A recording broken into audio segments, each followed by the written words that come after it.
In this video, I want to have a look at how we can calculate a percentage of a given quantity or a given amount.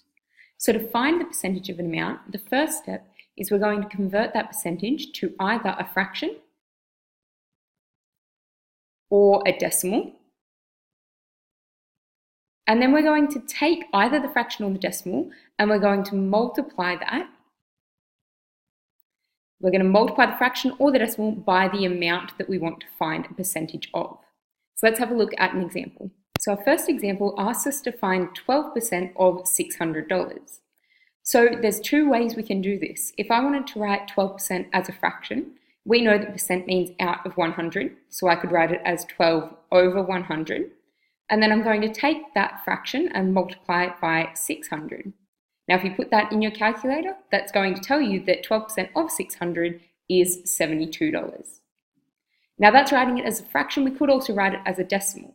So 12% as a decimal, we'd divide by 100, so we'd have 0.12, and then we'd multiply it by the 600. And again, if you put that in your calculator, it's going to give you $72.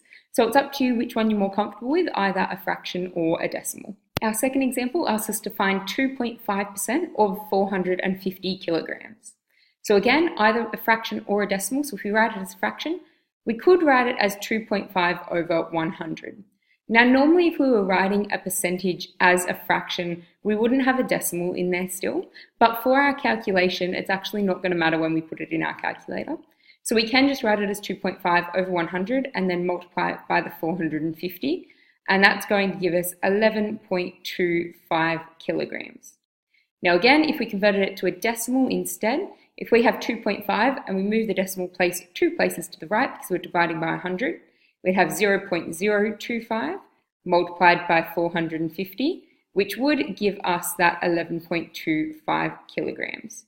So you don't need to do it both ways, just whichever one you're more comfortable with. So let's have a look at finding a percentage of a quantity.